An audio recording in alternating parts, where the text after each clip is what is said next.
కంటికి smart care. మీ లుక్కి పర్ఫెక్ట్ పేర్.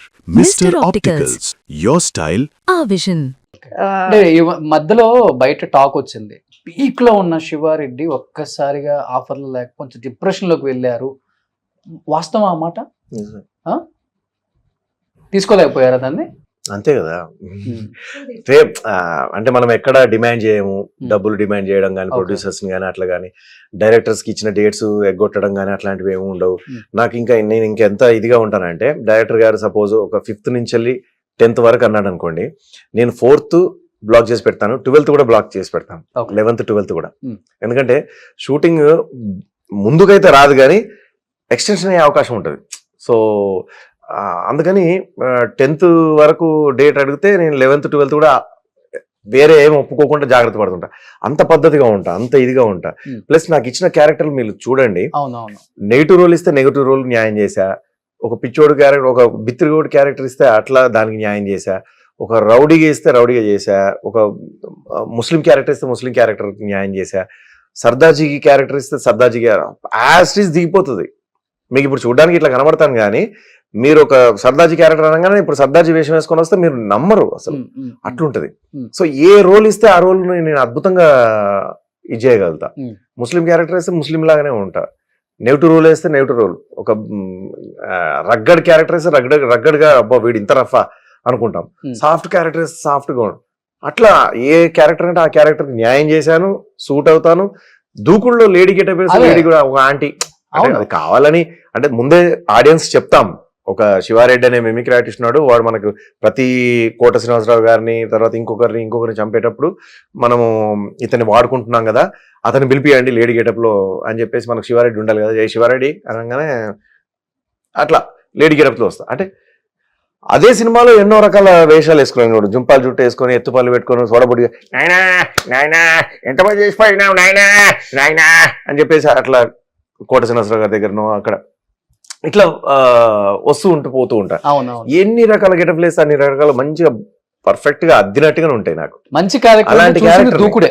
మేము తర్వాత చిన్న చిన్న సినిమాలే కానీ దూకుడులో పెద్ద సినిమాలు పెద్ద స్టార్ తో అంటే లాస్ట్ మిమ్మల్ని చూసి దూకుడు అంతే. దాని తర్వాత అన్ని చిన్న చిన్న సినిమాలు. ఎందుకని అంటే ఇండస్ట్రీకి మీరు బాగా కావాల్సిన వాళ్ళు అందరికి సుపరిచితులు. శివారెడ్డి అంటే అంత మావాడు అనుకునే వాళ్ళే.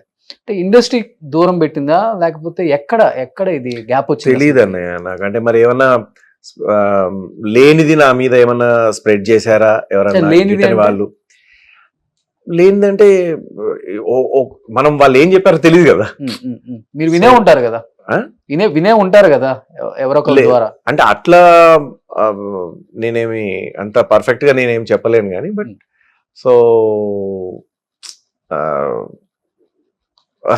అసలు ఎప్పుడు ఏ ఇంటర్వ్యూలో అంటే మిగతా వాళ్ళ గురించి నాకు తెలియదు కానీ ఎప్పుడు ఏ ఇంటర్వ్యూలో చెప్పలేదు, ఫస్ట్ టైం నీకు చెప్తున్నాను. ఒక పెద్ద యాక్టర్ అయితే నన్ను ఆ లొకేషన్ పోయి మేకప్ వేసుకున్నాను, ఆర్టిస్ట్ గా తయారయ్యాను. ఇంతకుముందు అడిగితే కూడా నేను ఎప్పుడు ఆయన పేరు చెప్పలేదు, ప్లస్ అట్లాంటిది ఏం లేదన్నట్టుగానే వదిలేశాను ఎందుకు అని చెప్పేసి. బట్ ఇంకా 50 ఏళ్ళు దగ్గర వస్తున్నాయి నాకు, ఇంకా నేను చెప్పకపోతే బాగుండదు కానీ అక్కడ ఆ పెద్ద ఆర్టిస్ట్ నన్ను వద్దు అని చెప్పేసి రిజెక్ట్ చేయడము. సో అంత పెద్ద ఆర్టిస్ట్ నన్ను వద్దు అని చెప్పేసి రిజెక్ట్ చేయడం. ఆల్రెడీ మొత్తం గెటప్ వేసుకున్నాను డైలాగ్, అది కూడా చెన్నైలో. మద్రాస్కి వెళ్ళాను ఆ రోజు, అక్కడనే షూటింగ్. సో తట్టుకోలేకపోయినా. అంటే అంత ఇష్టము ఆయన, నేను అంత క్లోజ్ అతనితో, అంత బాగుంటాను, మరి ఎందుకు అట్లా చేశాడు, ఎందుకు అన్నాడు నన్ను అని చెప్పేసి. అది అక్కడ ఉన్న డైరెక్షన్ డిపార్ట్మెంట్కి అర్థమైంది. అంత మేము ఏమీ చేయలేము సార్. అది మేనేజర్ కూడా చాలా బాధపడుకుంటూ, నేను ఏడుస్తుంటే ఆయన మళ్ళా అప్పుడు ట్రైన్లో రావడం, చెన్నై నుంచి హైదరాబాద్కి వచ్చేదాకా ఏడుస్తూనే ఉన్నాను.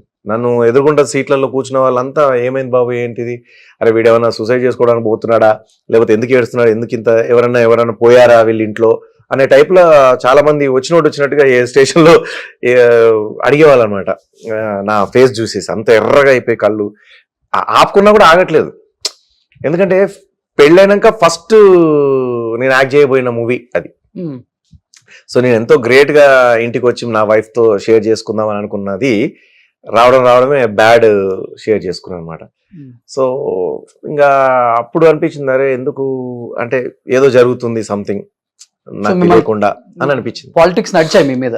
అనుకున్నాను, లేకపోతే ఇంత టాలెంట్ ఉండి ఇంత పద్ధతి ఉన్న వ్యక్తిని నేను, హెల్పింగ్ నేచర్, నా క్లాస్మేట్స్ కి చేశాను, నా క్లాస్మేట్స్ నా ఊరు వాళ్ళు, నా క్లాస్మేట్స్ నేను చేశానని కాదు, ఇక్కడ ఎంతో మంది చేశాను. ఇక్కడ నేను మన ఇండస్ట్రీలో ఉన్న, అంటే ఎప్పుడు నేను చెప్పలేదు కానీ చెప్తున్నాను, ఇండస్ట్రీలో ఉన్న మేనేజర్లకు కూడా కరోనా టైంలో చాలా మందికి ఇళ్ళకి వెళ్ళి నూనె క్యాన్లు, బియ్యం బస్తాలు, సరుకులు, పప్పులు, ఉప్పులు నా కార్లో పెట్టుకొని తీసుకెళ్లి వాళ్ళ ఇళ్ళకి పోయి ఇచ్చేసి వచ్చాను.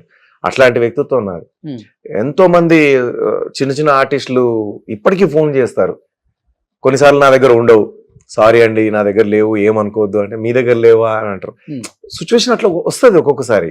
ఎంత తోడుకైనా, ఎంత పెద్ద చెట్టు అయినా సరే కొన్నిసార్లు వచ్చే గాలికి ఇరిగిపోతాయి.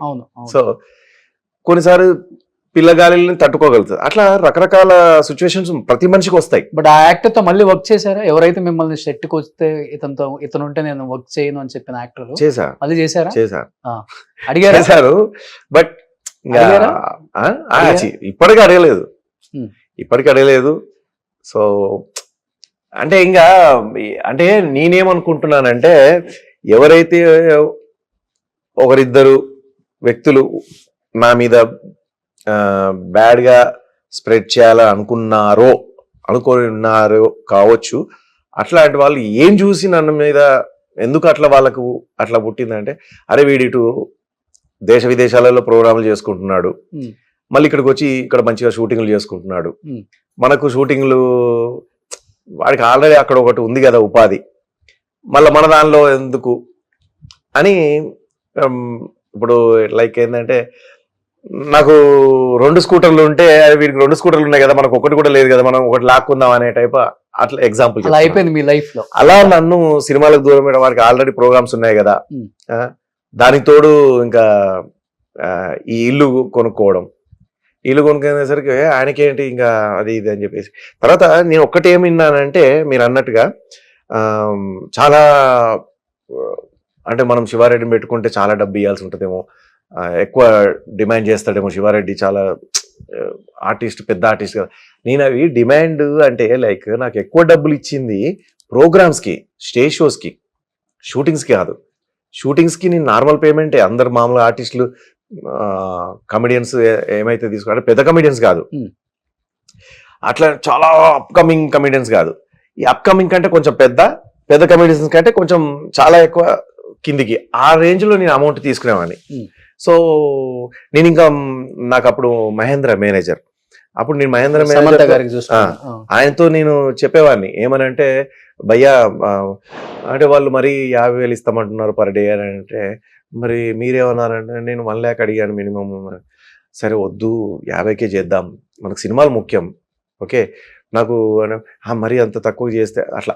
సో అప్పుడు ఒకవేళ 50 అడిగాను, వాళ్ళు 25 ఇస్తామంటున్నారంటే, 25 అయితే ఒప్పుకోండి ఏం కాదు అని చెప్పేవాడిని.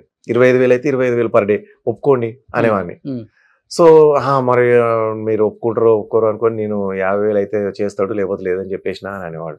అయ్యో అన్న ఒక మాట చెప్పాల్సింది, 25,000 అయినా సరే చేద్దాం, మనకు ప్రోగ్రామ్స్ ఉన్నాయి కదా, ప్రోగ్రామ్స్ లో సంపాదించుకుంటాను కదా, దాంతో ఇల్లు గడుస్తుంది, దాంతో గెట్ డౌన్ అవుతా, దాంతో ఈఎంఐలు కట్టుకుంటాను, దాంతో నేను ఇది చేసుకుంటాను.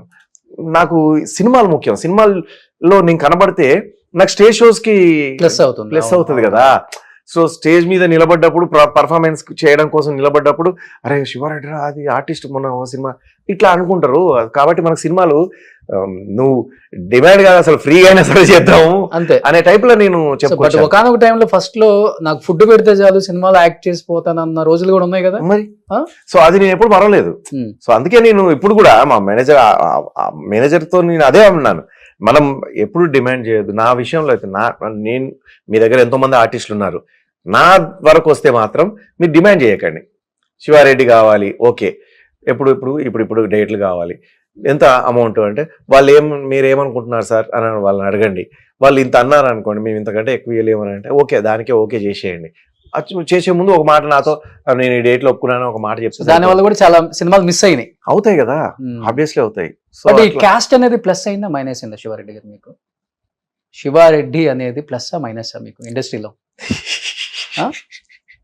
ఈ రెడ్డి అనే ట్యాగ్ లైన్ తెలీదు అన్న ఆ? భయ్యా తెలియదు. కొంత దూరం పెట్టాల్సి వచ్చింది కదా కొన్ని సినిమాలకు మిమ్మల్ని. అంటే స్టార్టింగ్ లో నేను ఏదైతే ఒక పిట్టల దొర చేయక ముందు ఒక టీవీ కోసం ఒక సినిమా చేశారు. ఓకే. అట్లాంటి దానికోసం అంటే అది రిలీజ్ కాలేదు కాబట్టి ఫస్ట్ సినిమా పిట్టల దొర అయిపోయింది. సో అది కూడా సినిమాకి ఇద్దామా లేకపోతే టీవీకి ఇద్దామా అన్నట్టుగా ఒక సినిమా చేశారు. అప్పుడు నా పేరు నా ఫస్ట్ టైం నా పేరు పేపర్లో వేయబోతున్నారు అన్నప్పుడు ఆ డైరెక్టర్ అన్నారు అనమాట, రెడ్డి అని పెట్టుకోపోతే బాగుంటది, నువ్వు మంచి టాలెంట్ ఉన్నావు కదా, ఈ రెడ్డి అనేది ఎందుకు అవసరం లేదు, శివారెడ్డి ఎందుకు, శివ అని పెట్టుకో, లేకపోతే శివప్రసాద్ అనో లేకపోతే ఇంకేదో. యాక్చువల్లీ ఇంకో నీకు బాగా షాక్, ఎందుకంటే నీకు కూడా అన్నయ్య అంటే చాలా ఇష్టం కాబట్టి. నా పేరు వచ్చేసి శివశంకర్ రెడ్డి. శివశంకర్ అంటే మన కొనదెల్ల శివశంకర వరప్రసాద్. శివశంకర్ అన్నయ్య పేరులో సగం పేరు శివశంకర్. నా పేరు యాక్చువల్లీ శివశంకర్ రెడ్డి.